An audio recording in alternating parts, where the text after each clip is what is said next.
Now we're onto the soil, where you're going to plant them.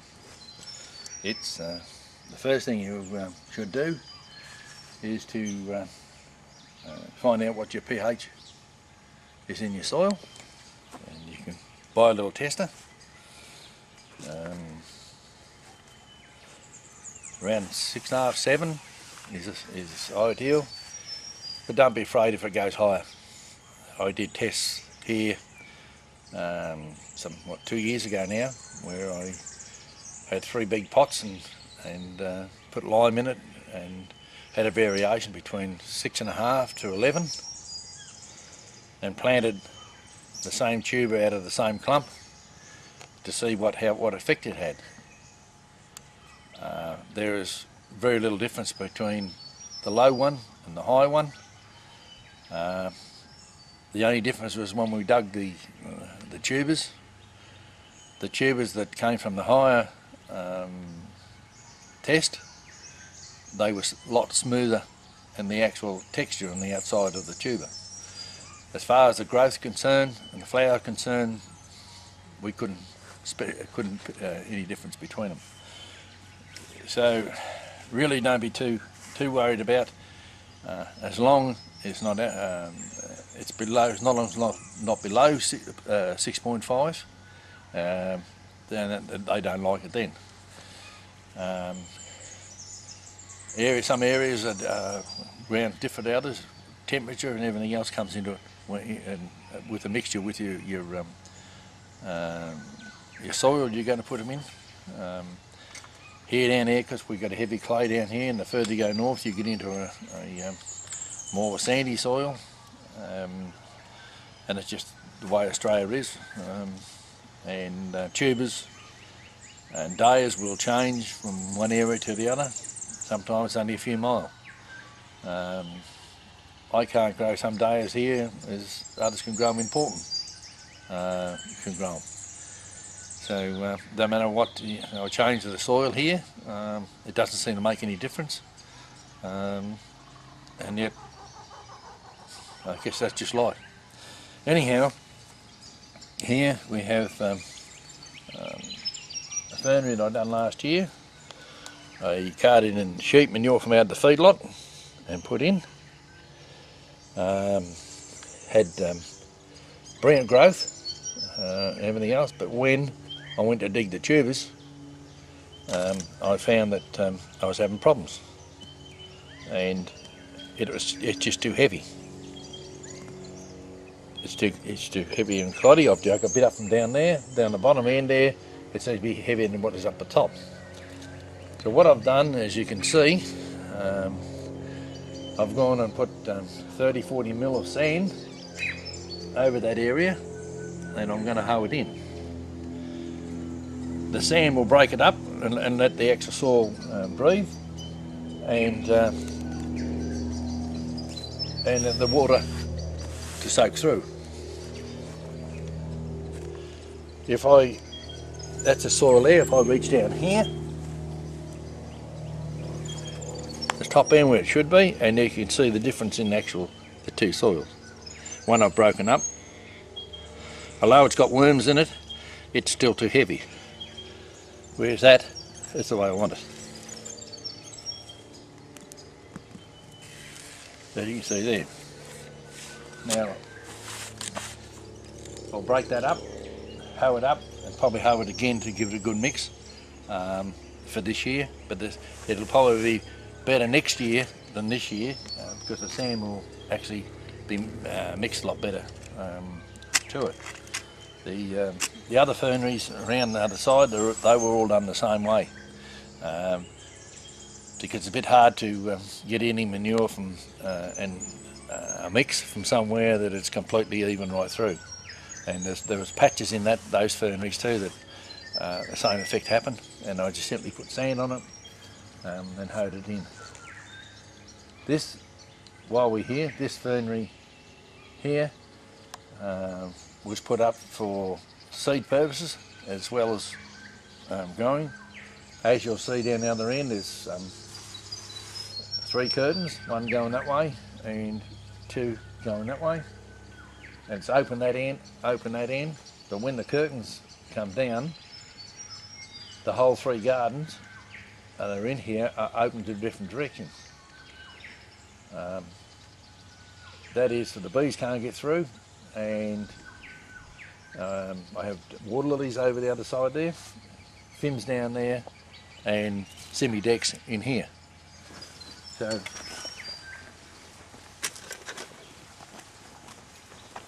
here's the curtain that comes down, and it's just simply screwed into the post, and it's bee-proof.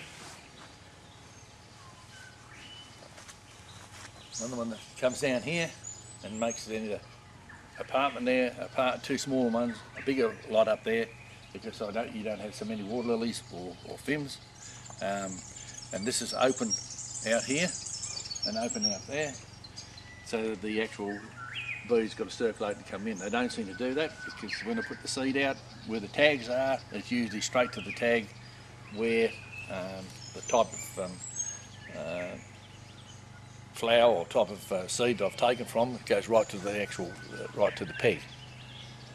So, and then the rest of them all the way around are the same. They're bigger, and each fernery has the same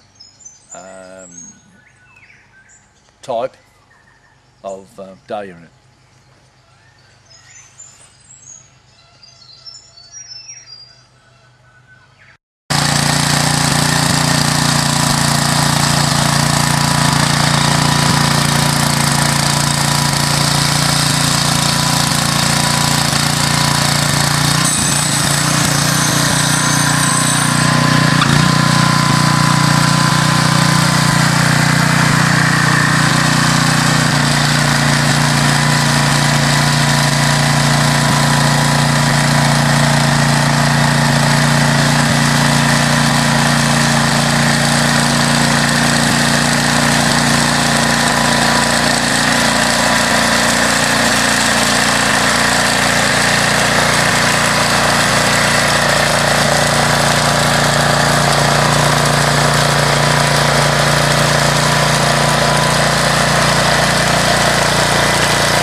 Right, this is a green that we took earlier. It was one I forgot after I cut it and left it behind in the box over there, and I went back and was all withered up after 2 days, maybe 3 days, and I didn't think it'd grow, and to stand it up, because that wilty wouldn't stand up, so I put tags right around to hold the leaves up, and I put this over the top of it, like you see these ones, and pulled the top off it after a few days, and it was all wilty and still wasn't going any good, and it was in the road, so I wanted to shift it, and so it was in an old pot. I picked it up and it broke in half, and I noticed that the tip of it here was quite green, and so I repotted it, and there it is. From something I'd throw away, within 8 days it's got roots on it. So I think that might have been a fluke though. Now we got up here further, we got the greens under the lids, and they're only freshly been done, that lot. The mix is a little bit different to when I first started. The first start I was using sand and coarse and fine sand mixed together, but I've changed to vermiculite and peat, moss and sand, about a third of each, and yeah, they seem to stand up quite good. These are of course the ones you can't buy them that high. These are normal bins you buy, and I've re-put tags in them to get the height, to get enough air over the top of them so they won't hit the top.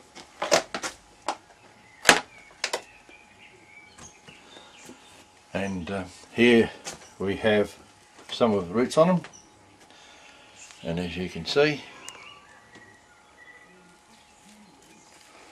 the roots come out through the pot, through the side of the pot, the peat pot, and that's why we use them. They are taken from here into another ferny around the other side, or out in the open, and they're put in the open in a box. These are, you've got to remember, have been under the lid, so they're a bit soft. So I'd take them out there for a week or so to harden off. Then they're planted direct into the ground. As you can see, you don't have to disturb them, they put straight in the ground. This dissolves away or rots away into the ground, and you're not disturbing your plant, and it's where it goes. Right, this is where I keep them in a box like this. The box has got dirt, topsoil in the, well, I'll say dirt, more mulch in the bottom of it, mulchy dirt, and they're placed on top of that. That is to keep them moist, and when the roots go through, they do go into it. And I just put them in here for a week or so and give them more water. They normally wilt a bit the first day you put them out here, then they just recover, and yeah, before they go out.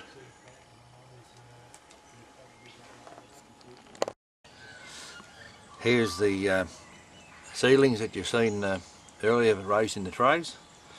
We've now planted them out. This has of course been rotary hoed up. There is fertiliser has been put in there because I put in here, I fertilised it before I rotary hoed up, and it's on, as you can see the pieces still here.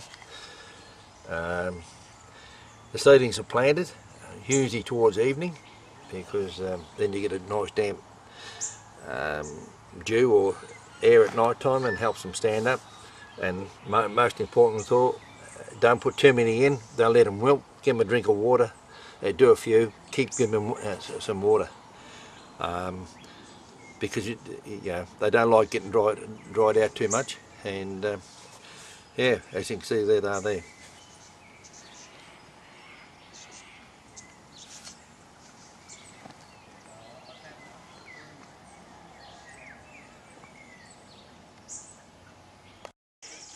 Right, we're back in the box again where we put them in the box earlier in the year. Now it's time to take them out again.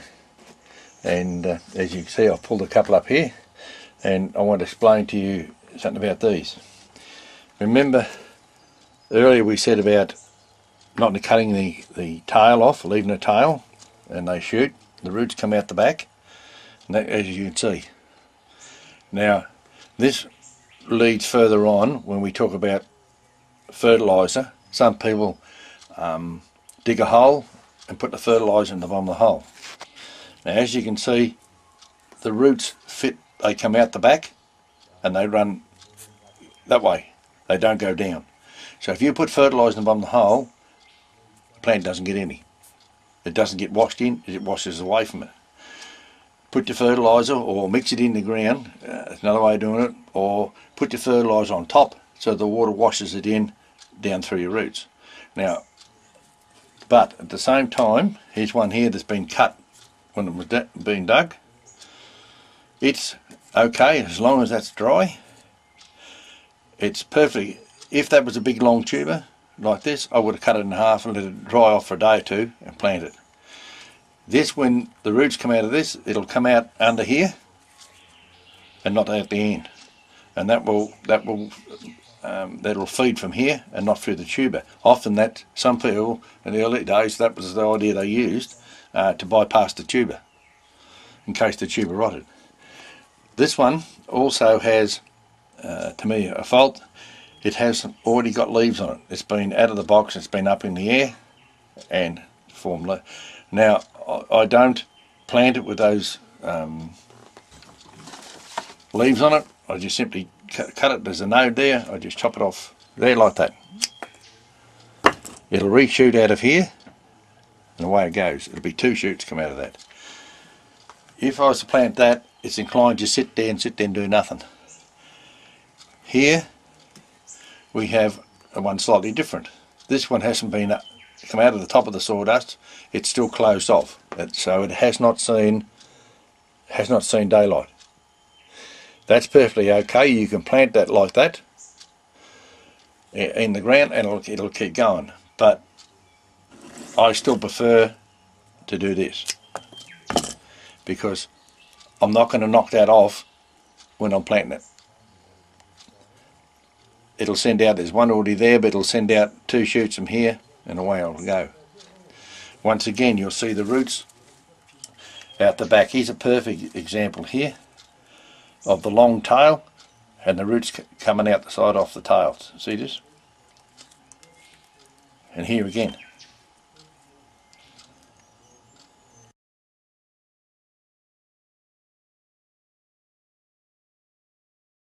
Here we've in the decorative fernery, which is all decoratives in here. This has been all rotary hoed up, as you can see, and the weed mat laid down, and you'll see it's held down by wires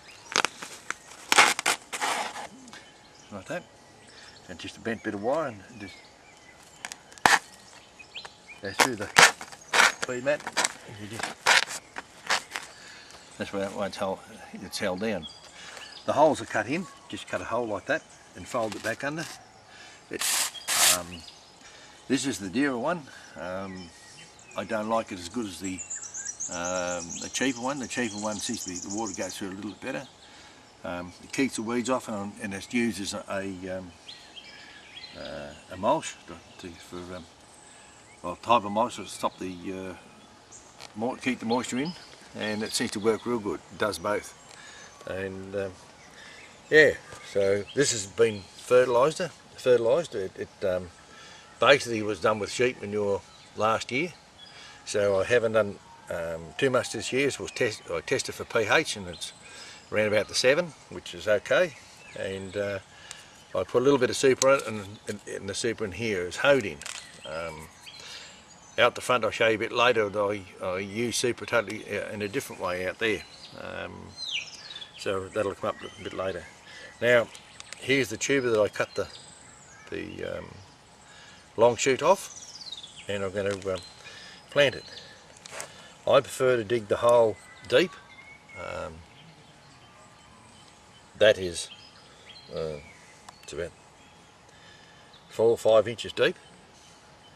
The reason for that, the ground is hotter when the hot weather comes at the top than what it is when it's lower down.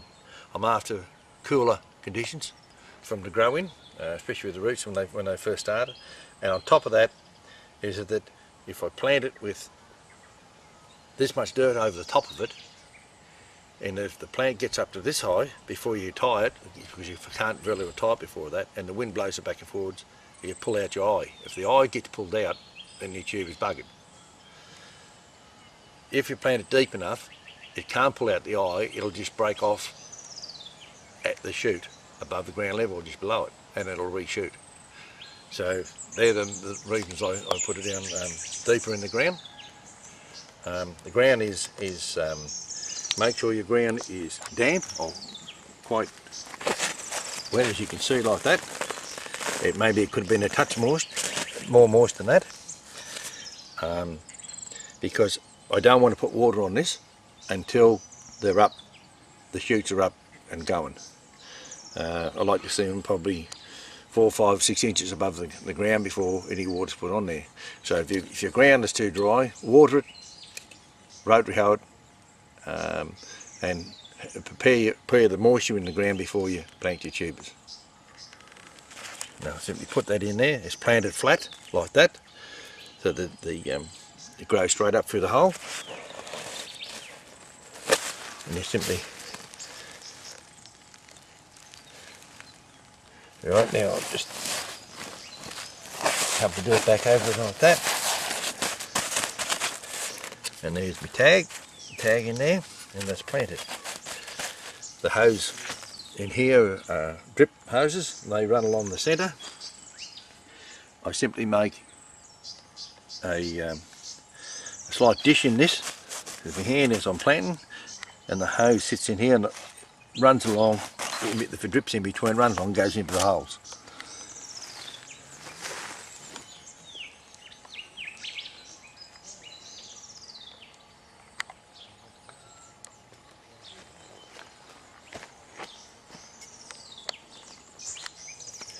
And on the end, down here on these are strings. They're all on nails, all rolled up. I don't tie them up, which you'll see later when they're growing. This originally the knoll edge way of doing it. It's got a string or a cord on both sides, and you just simply pull it out to the other end, and it holds it together. And they grow like a hedge, and you can, if you want one to show or want to cut or flower, you can just simply flip it out the side, and it hangs out the side, and put a neck fixture or wire on it if you want to, and yeah, it's very good. They're rolled up, and you just keep using the same each year. And of course here on the nail here you've got the clip that goes on the hose when the hoses are run out, and they're hanging on the end.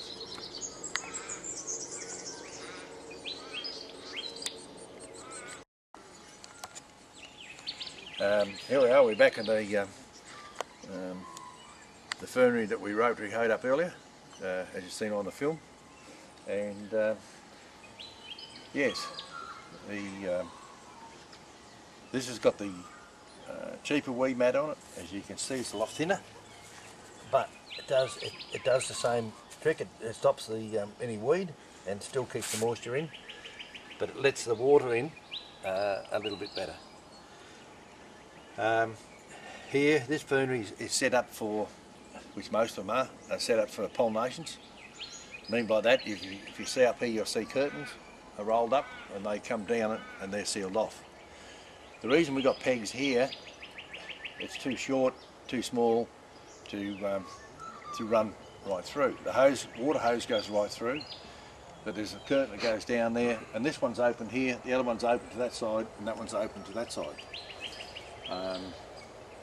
Fims are in this year in that square over there. Water lilies be in this square by themselves, water lilies, and miniature decks are in here. So, but the planting of the nearest stake is exactly the same as just planting them in without the stake, and yeah, there's no different. Another important part of doing a fernery is the shade cloth you use on the top. This is the latest one I've done, and of course what I think is the best is the beige coloured shade cloth. I have got green, I've got white, and of course I've got beige. And it appears the beige is the better one. It gives you a bit more protection than the white. White's a bit too glary, but at the same time gives you the right type of light. Whereas the green's a little bit inclined to, a fraction dark. So as you can see over behind me, there's green and there's white. So the beige is definitely the best one of them. Percentage. Hey? What percentage is that, Al? That's 50%. 50%. Yeah.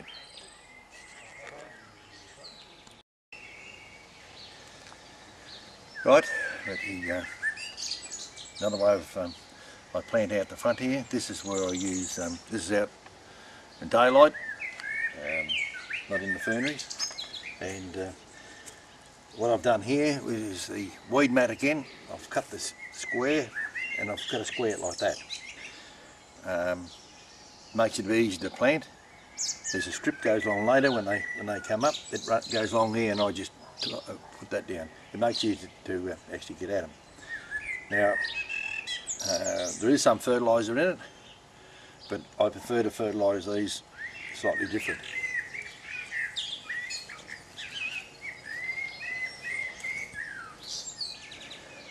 There's the hole, the depth I want. As you can see, it's quite deep down there. There's the tuber. I simply put the tuber in the hole. I push dirt in the hole like that till it's about an inch or so from the top. I get a handful of fertiliser and I just simply fill it right over the top of it. Crikey, that's like snowing. What happens there is the seed was above the roots, and if it rains or you water it, it continually washes down past the roots of your plant, feeds your plant. Don't worry about this on the top. The shoot will come up and it'll fold out, and the sepal won't be against it, and it doesn't affect them at all. That's probably the most effective way of fertilising, whereas that you're putting the fertiliser where the plant is. If you put in the ground and hoe it up, the plant's only going to use this much of it. The rest is all wasted. So that's the way I go. Plant them, just fill that back in. Like so. Here's the tag. The tag is just simply put on the post like that and with the staple gun, and there it is. We should bring it straight. That tag goes with the crumpet all the time, which you've seen earlier when we were cutting up, and just take it off there, pull it off, clip it off, whatever you like, and that's it planted. Is it a special mix of fertiliser? Yes, it's potash. It's a full mix actually, so it's what we call them down here, called potato mix. And it's got a touch of boron in it. Although some people say that you don't need too much boron, but I found, well, boron's an important part of it. It's got copper and it's got molybdenum in it. Yeah, so you can buy that pretty well anywhere, and that's what I use.